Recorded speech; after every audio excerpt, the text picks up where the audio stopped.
The very first cycling eSports World Championships is taking place. Some of the very best riders in the world competing for the UCI rainbow jersey. We thought we would join one of those riders to find out just what it's like to race the eSports Worlds from inside your garage. They're coming back to you, Max. They're coming back to you. Come on. And Max just hit his power up. Going to go for a big effort up this climb now. First position. Go on, Max. 1 kilometre to go to the World Champs, mate, and you're in the lead group. You've got this. Come on.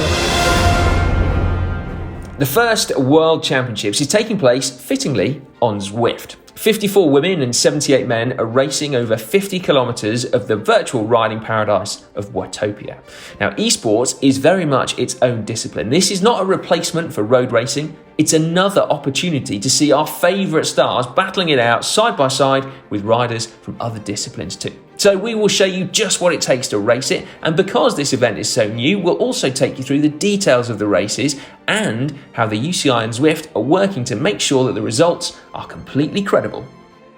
This is Max Stedman, a pro road racer for Canyon DHB and a member of the British national team for the eSports World Championships. Thank you very much for having us in the Garage of Dream, Max. That's all right, lovely venue for it. It is. Now, Max is a professional road racer, but not all the cyclists are. Some are cyclocross riders and some are dedicated eSports riders. Have you got much experience on Zwift, Max? Yeah, quite a bit. I've done almost 30 races. So yeah, I'm quite looking forward to it. I reckon I've got enough experience to hopefully bag a good result. Cool. Have you represented Great Britain before? Yeah, on 3 occasions before this. Tour Alsace in 2018, the Under-23 World Champs in Innsbruck in 2018, and last year I got to do the Olympic test event in Tokyo, which was pretty cool. So yeah. And now eSports World Championships. eSports World Championships. A little bit different? Yeah, a lot different, to be honest. I think it's almost like a different discipline. I think we'll see in the race later. There's guys from completely just eSports backgrounds and road races and Tour de France top 5ers like Rigoberto Urán. So it's a pretty cool mix. Right. Less than an hour to go, so I best leave you to it. Get ready. As you can see in the corner of the screen, there is less than an hour to go until the start of the men's race, but that means that the women are already on course. And it's the same course, remember. Now, I could barely contain myself when I saw the star-studded lineup. It's utterly incredible, not least the fact that the Netherlands are fielding both Anna van der Breggen and Annemiek van Vleuten, basically the 2 strongest riders in the world. Now, whilst Max sorts himself out, we are going to tackle a burning question, which is how can you make sure that a virtual race is completely legitimate? So normally Zwift have a number of checks and balances that they employ for racing. The more prestigious the race, the greater the number of checks. And for this, they brought out the ultimate safeguard, which is that all riders are going to be using the same equipment. So Max was sent a Tax Neo 2T trainer through the post, and because it's a smart trainer, it's going to measure his power. It's accurate, Tax say, to 1%, which is quite incredible really, because plus or minus 1% is potentially less of a difference than a rider's choice of chain lever, and all the riders are using exactly the same equipment. In fact, this could be more equal than a traditional race, because Zwift have also removed any potential advantage that a rider could gain from equipment in-game. So that will be a completely level playing field. No aerodynamics gains, no weight gains to be had from choices of bikes.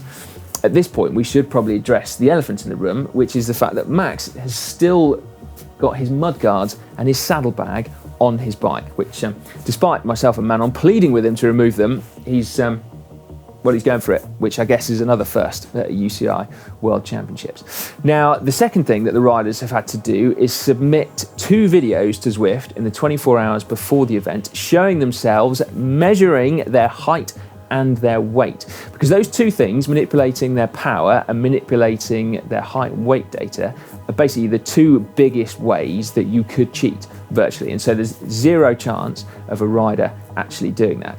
There are more complex methods, and for that you have something called ZADA, which is the Zwift Accuracy and Data Analysis Unit, and we'll touch on that a little bit later. Now, the UCI are clearly really serious about this. In their dedicated eSports rulebook, because of course there's a UCI eSports rulebook. They've said that if any rider is caught data doping, and that's my words, not theirs, then they could be hit with a 1-year ban from competition. Not just e-competition, but all competition. Road, track, mountain bike, cyclocross, whatever. So just checking back in with the women's race, and it's nearly over. There's a 1 kilometre uphill finish to go. Do you want to see how it plans out, Max? Yeah, I would quite like to see how it pans out. Right, I'll get back to you. There you go, there's the gap, but it's minute to Gigante, who sits on a wheel ready and poised. Lauren Stevens in third place, 100 metres now to go with Ashley Moolman at the front. Gigante ready to come around, but Ashley Moolman still going to the line. Moolman pulls out again, Moolman going all the way. It's Ashley Moolman-Pasio who takes the World Champions jersey. And as you say, an extra special honour to be the first to pull on a Rainbow Bands jersey in eSports, the first woman, of course, as well. It makes today and your achievement all the more special, doesn't it? It does indeed, and of course on my birthday, so now it's time to celebrate. There we go. It's because you put in such an effort. There we go. Congratulations, watch the laptop. Wow, that was awesome. I'm not going to lie, I don't know whether Max is getting nervous, but I am. Manon, you get nervous? Yeah, my heart rate is starting to go, yeah. Yeah, like, I mean, this is no traditional World Championships, but there's still quite a bit of atmosphere building here. It's kind of bringing back memories from lining up on World Championship start lines from years past. You've got a good memory, Si. What's that supposed to mean, man? Just that, it's quite long ago. No? Well, I mean, it's not that long. I mean... How long ago are we talking now? 13 years since the last one. Right, wow. So final preparations before the race now, Max, and I've just seen you've taken a gel, but it looks a little bit different to the ones you usually see. From Science and Sport, they're Turbo Plus with a bit of menthol for cooling and a good solid 150 milligrams of caffeine, so that'll get me buzzed.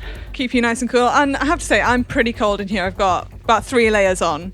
But is this the perfect temperature for you to be racing in? I'll be sticking the fan on in a bit, so it might get a little bit colder. And I guess you're racing around 3 o'clock, and that's quite a good time. Other people, it'll be the middle of the night, really early morning for them. You happy about that? Yeah, it's like they've organised it for us, yeah, 3 o'clock. 3 o'clock is fairly nice start, to be honest, yeah. Can I ask about your team tactics for this race? So I've been chatting to Andy Tennant a lot. He's a teammate and Rob Scott. They're just going to try and do what they can to get me into the second climb there, you'll see. That's the first real big one. And I see you've got quite a few screens going on here. Can you talk me through these? Yeah, so this is, down here is the live stream. You'll see all the other riders coming up, which is bizarre in itself. Then we got Zwift screen here, which is what I'll be watching. This is Zwift Power live events. So when the race starts, this will update every 30 seconds with everyone's average power, heart rate, normalized power, their heart rate now. So I can keep an eye on what people are averaging for the race and what I need to do. And who are you looking out for? Who are the big names that you'll be watching today? Holden Cornu from the USA. Freddie Vet from Australia will be good. Don't think you can discount a fair chunk of the World Tour riders, but you're not really sure if they're looking at this or whether they're just coming back from a little bit of a break. Right, we'll get out your hair. Best of luck, Max. Final countdown now, 30 seconds to go. There's some big powerhouse riders in this event. Thomas de Gent, Edvald Bosenhagen. I cannot wait to see the kind of numbers that they and Max are putting out in this race. Zwift races normally start super hard, so I am very intrigued to know what is going to happen when the gun goes. 10 seconds to go. 3, 2, 1, go, go, go, go, go! The UCI eSports World Champs is go. Putting out almost 400 watts there, Max Stedman. Bottom left-hand side, you can see out the saddle back in it now. Heading away at 90 revs per minute.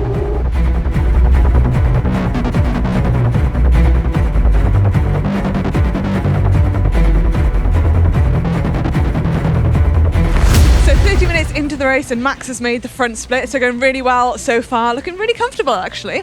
But one thing that did make me laugh, in the Zwift rider meeting that they had, all the riders had to have virtual socks on. It was a must apparently. Well, yeah, now, some people might think that's a bit of a dig at the Canadian triathlete Lionel Sanders, who is lining up and taking part today. But actually, no, this is a stipulation in all Zwift Pro races that I've seen this year, and perhaps even before that as well. So there we go, compulsory socks.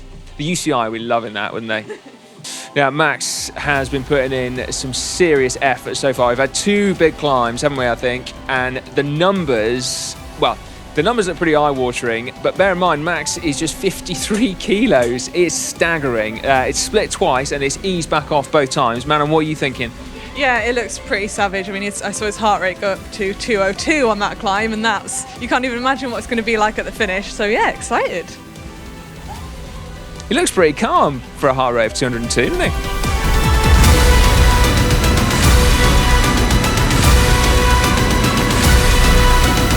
Now, I mentioned ZADA a while back. Now things have settled down just a little bit for us, if not Max. I thought it was time to revisit that topic.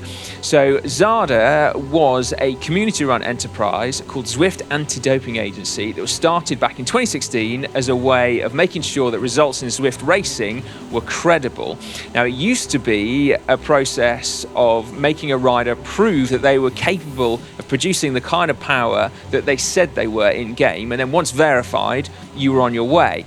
Now, it became clear, though, that ZADA were the guardians of an increasingly large project and that they were struggling to actually keep up with the volume of Zwift races out there. So Zwift themselves have taken over the project. They've renamed the acronym, so it's now Zwift Accuracy and Data Analysis, and they've put a load of resource behind it. They also changed their focus a little bit from verifying riders to verifying performances. So just like in real life, it means that you can be sure that every result you see is therefore fair and credible. Now, their methods, well, they seem quite sophisticated to my simple mind at least, but there were 2 recent, positive tests where they dived into the power files in order to show that there'd been some kind of data manipulation taking place.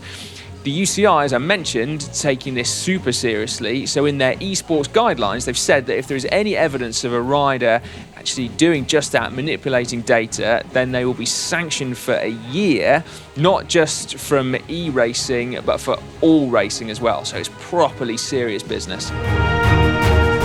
Now, Max has had a little bit of a mechanical, and not a flat tyre or a slip chain. His HDMI cable stopped working, the virtual kind of mechanical, so we've now gone from the big screen to the laptop. Now, aside from the fact that we're in Max's garage and he's racing in the virtual world, another big difference is the power-ups. Now, for those of you who are familiar with Zwift, will know about the power-ups. They are awarded at random at specific points in the race, and in this race there are 2 to choose from. There's the aero hat, which makes you more aero for 15 seconds, and the lightweight, which makes you 10% lighter for 15 seconds. Now, allocation for these is like a lottery, and that might seem a little bit unfair, but in reality it's an uphill finish at 5%, so they'll be pretty equal in the end. You just have to deploy them correctly. And how much Zwift experience will come into this at the end? Well, we'll soon find out, but I feel like it might be quite a lot. We are in the closing stages now. There's just 2Ks to go. Now, Max is still looking super composed, but just imagine the level of pain he's going to be in with just 2 kilometers left to go, but there's all to play for. He's in the lead group. He's just giving some race directions there. I've got goosebumps. I'm so excited. It's an uphill finish to the line. It suits Max down to the ground. There's a rainbow jersey up for grabs on the finish line. Come on, Max, come on! You've got this, come on! Go, go, go, go, go! Another acceleration from Osborne. Look at that, 12 watts a kilo, and he's got a great gap here. Osborne is out there for Germany, and the Germans are on the way to glory. There's the power-up used to turn around the corner, and the finish line is in sight. 3 seconds for Osborne here, and the Germans are going to be the champions. It's Osborne who's going to be the world champion for the first time in eSports. A trendsetter, and Germany have it, followed by Dalcin and Vollwagen. It's Osborne who is the world champion. Yes, mate, come Come on, go, go, go, go, go! Woohoo! Yeah. Max, that was amazing. Thank you so much for having us in the Garage of Dreams. It's been a real privilege to see behind the scenes of the first eSports Worlds. Cheers for joining. Really appreciate it, and hopefully makes a good video and experience for everyone. I'm pretty sure that probably won't ever happen again. I imagine the next one will be hopefully post-pandemic in some sort of arena. So yeah, first and last potentially. That's right. Yeah. Probably the first rider to get 28th in the world in a World Championships with mudguards, a saddlebag, and a light on. Fair play. Well. Just for winter bike. I don't know whether that's class, Max, or just poor preparation, but either way, it's cool. It's cool. Please give this video a big thumbs up if you've enjoyed it, and a big well done again to Max. Cheers.